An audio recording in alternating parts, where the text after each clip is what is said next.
In the year 1857, a ship was on an expedition to the Arctic, commanded by Captain Anderson. But the ship became trapped in ice after a violent storm. A sailor called Anderson and asked what they should do. Because everyone was exhausted, unable to clear the ice beneath the hull, they wondered whether they should return home or continue the journey. Anderson replied that they had to continue, because they had accepted the mission and must see it through. That night, a soldier reported an explosion 3 kilometers from the ship. Anderson led a group to investigate and discovered snow soaked with blood, along with a badly wounded man still alive. Upon closer inspection, they saw he had a prosthetic leg, so they decided to bring him aboard for treatment. Suddenly, they heard a terrifying roar echoing around them. The group prepared their weapons to defend themselves, unsure what kind of creature made the sound. Suddenly, a gigantic being appeared. It possessed supernatural strength and was unharmed by bullets, its wounds instantly healing. It advanced, killing anyone who stood in its way. Then climbed onto the deck, demanding they hand over Victor. Only then did they realize that Victor was the wounded man they had just rescued. A soldier used a powerful weapon to attack, knocking the monster down, and they thought it was dead. But it stood up again and began violently rocking the ship. Anderson shot the ice beneath it, creating a massive crack in the surface, sending the creature plunging into freezing water. Afterward, Anderson treated Victor with herbal medicine. Victor awoke and asked about the monster and how many had died. Anderson said it had killed 6 men, which horrified Victor. He warned that the creature would return and kill even more people. Anderson did not believe him, saying it had drowned beneath the ice. But Victor insisted it could not die. He had tried many times to destroy it and failed. He begged that if the creature returned, they let him handle it. Anderson still did not understand what was happening, until Victor confessed the horrifying truth, that he himself had created the monster. He revealed his name was Victor Frankenstein, a name his father had chosen meaning the key. Victor explained that his father was a baron and a famous surgeon, who married his mother for her immense wealth to strengthen his status in society. His father was distant from the family, and whenever he returned home, he only argued with Victor's mother. Victor deeply loved his mother, but his father despised both of them, because they had black hair and dark eyes, unlike the blonde-haired, light-eyed ancestors. Nevertheless, he taught Victor medicine. But whenever Victor failed to answer correctly, he beat him mercilessly, saying he must live up to the family name and reputation. One day, while playing with his mother, she suddenly went into labor. Victor panicked and called his father for help. But afterward, his mother died in childbirth. Victor was devastated, sobbing beside her grave. Later, his father raised his younger brother, William, a blonde-haired boy with bright eyes whom he loved far more than Victor. Victor believed his father had deliberately let his mother die, and when confronted, his father said no one could defeat death. Victor vowed to prove otherwise, that he would conquer death and learn things far beyond his father. From that night on, Victor Frankenstein was reborn with a new purpose. Years later, his father passed away. Victor traveled widely to study every branch of medicine, while William lived with relatives. In the year 1855, a disciplinary hearing was held at the Royal College of Surgeons, because Victor claimed he could restore life to the dead. During the hearing, a man named Henry appeared, closely observing Victor. Victor demonstrated his experiment. He attached a dead man's arm to a body with an intact brain, then transmitted electrical energy. To everyone's horror, the corpse moved. The judges called him a fraud and demanded the madness stop. But Victor defied them, saying he would fulfill his ambition elsewhere. He was expelled from the school. After the hearing, Victor returned home and met Henry, who brought a letter from his brother. William said that he was engaged to a woman named Eliza. Henry revealed he was an arms dealer, and deeply impressed by Victor's experiment, willing to fund his project. Henry invited Victor to visit his tower, where he would build Victor a massive laboratory. When Victor asked what he wanted in return, Henry only said he would ask for one thing, but not yet.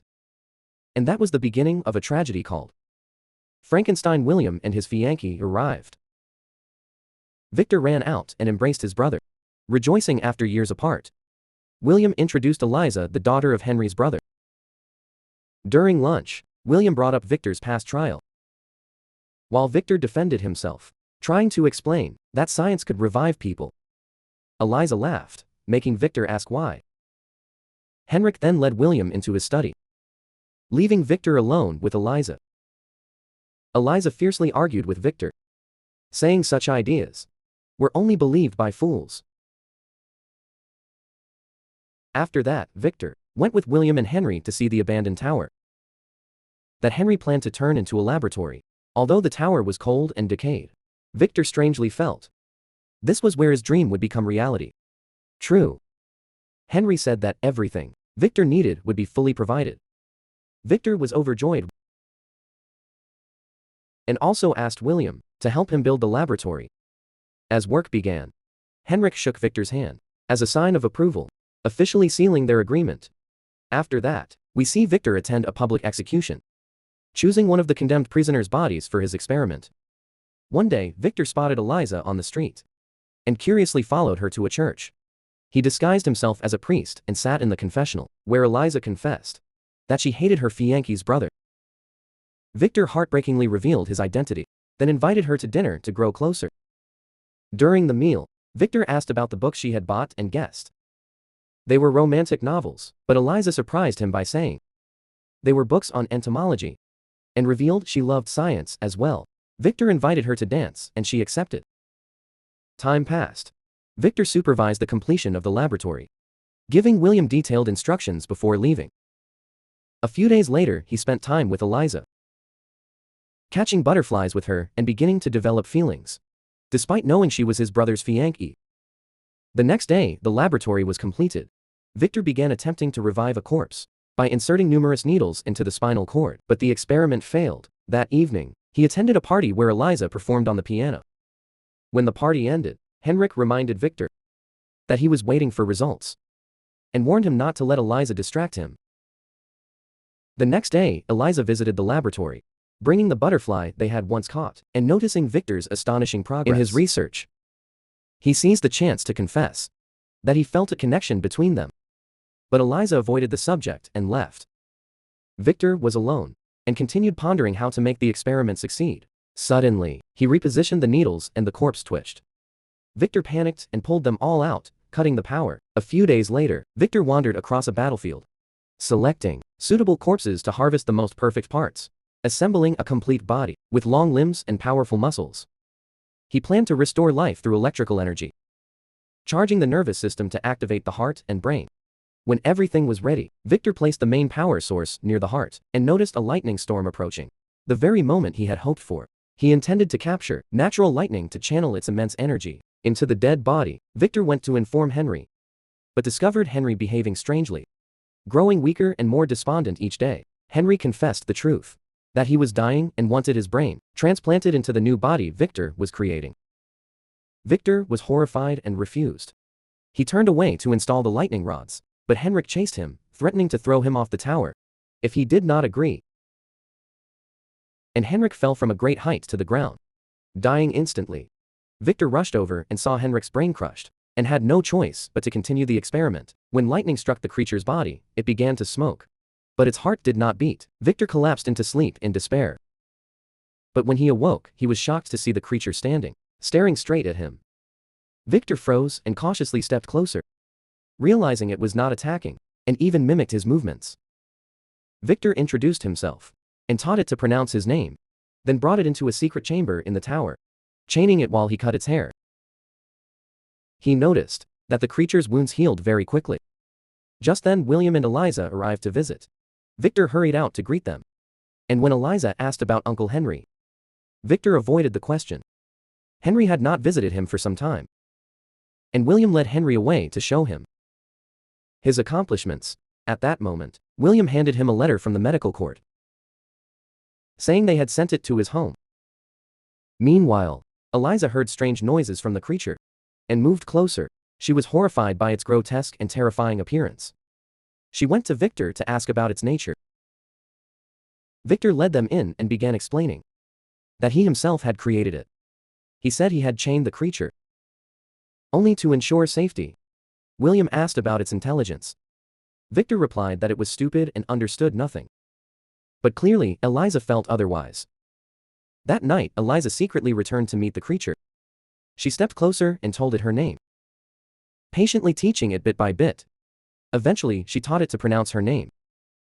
The creature offered her a leaf it was holding, leaving Eliza deeply touched and delighted. She thanked it and left. When Eliza returned to her room, Victor stopped her and warned her not to go near the creature again. She angrily called Victor a monster, rather than a man, for treating the creature like an animal. While it was gentle and kind, Victor was furious at her words. He went to the creature and demanded it say any word other than its name. But it could not. Victor lost control and beat it with a stick. The next day, William discovered Henrik's body hidden by Victor. Victor lied, claiming the creature had killed Henrik, and told William to take Eliza far away, so he could stay behind to handle everything. William believed him and left with Eliza. Victor then poured gasoline throughout the tower, including where the creature was chained. He said that if the creature could say any word besides its own name, he would spare it. But when the creature called out Eliza's name, Victor executed it. As he stepped outside, Victor was horrified by what he had done, and changed his mind, rushing back to save the creature. But as he opened the door, a violent explosion erupted. Victor's body was thrown against a rock, his leg torn from his body. Meanwhile, Eliza began to suspect that Victor intended to kill the creature, because she sensed his jealousy over her concern for it. She forced William to turn back, or she would jump from the carriage. William had no choice, and when they returned, they were stunned to see the tower destroyed and completely collapsed. In the present time, Victor and Anderson hear noises outside the room. Anderson opens the door to see what is happening, and is horrified to see the creature standing right in front of him, face to face. It grabs Anderson's throat with overwhelming strength, but Victor shouts for it to release him, saying it can kill him instead. At that moment, Anderson says Victor has told him the creature's story. The creature replies that now it is its turn to tell its own story. The scene rewinds to the fire. The creature was still calling Victor's name. In desperation, but to no avail, it broke free from its chains and escaped through a sewer, before falling into the water. When it regained consciousness, it found itself far from the tower. It wandered aimlessly until discovering a fallen warrior's body, and took the man's clothes to wear. Later, it encountered several deer and approached one grazing nearby. Suddenly, 2 hunters appeared and fired at the creature, shooting in confusion, unsure whether it was human or beast. The creature was wounded and fled, but was astonished when the injuries healed quickly. It continued to a farm and hid inside the cattle shed. There it observed the people living there and overheard a blind old man teaching his granddaughter to read. It quietly watched them day after day and taught itself to imitate them. At night, the creature secretly helped the family. The next morning, they were surprised to find firewood neatly stacked outside. The following day, they discovered a wooden fence surrounding the sheep, and the old man said a forest spirit was helping them. One day, wolves attacked the farm. The family fired shots to drive them away and pursued them to make sure they were gone. The old man refused to go along and stayed behind alone. The creature decided this was its chance to reveal itself. It stepped inside and showed its true form. The old man was not afraid and treated it kindly, something the creature had never received, even from Victor. It lived with the old man for a long time. The man taught it to read, and it devoured countless books to learn to speak. One day, the man asked whether it remembered its past. The creature said it only remembered fire, the fear of cold, and a name echoing constantly in its mind, Victor. The old man advised it to seek Victor. It followed the advice and returned to the tower's ruins.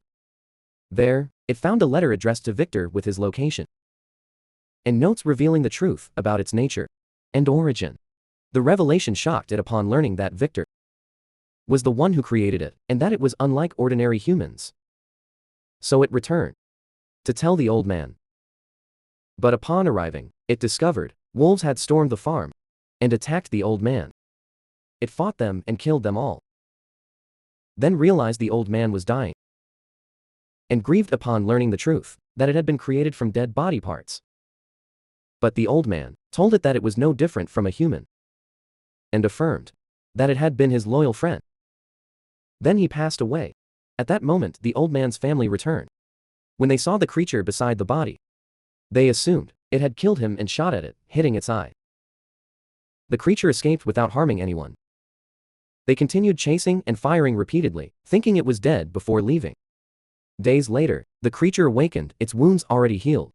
And now, it had only one goal: to find Victor by any means. That night, William visited Victor and asked him to prepare to attend Eliza's wedding. Victor stood and went to Eliza's room to congratulate her. But Eliza angrily struck him and demanded he stop pretending to be kind. Then drove him out. Victor returned to his room in fury over what had happened, but was stunned to find the creature waiting for him. Victor asked whether it had come to thank him for giving it life. The creature replied that it wanted only one thing: for Victor to create a mate for it, so it could continue living. Victor refused, saying he would not create another monster, which enraged the creature so much that it grabbed and hurled him to the floor. Eliza heard the noise and rushed in. When she saw the creature, she approached and hugged it. But Victor fired his gun, and the bullet struck Eliza, who died in the creature's arms. The creature was enraged and attacked anyone in sight, including William, who tried to carry Eliza away. Victor ran to check on his brother and realized his wounds were fatal.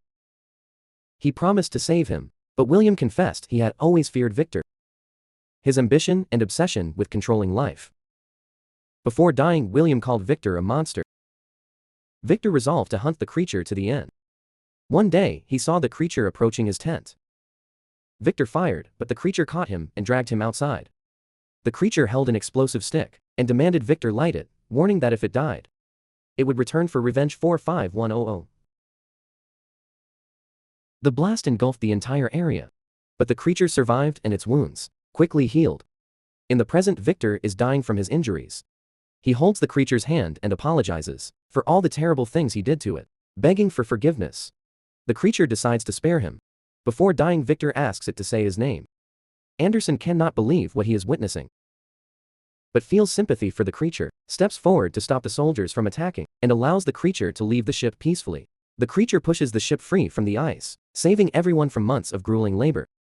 Anderson announces that they will not continue the expedition, but return home instead. The creature continues on its own path, choosing to live far from humanity as the film ends.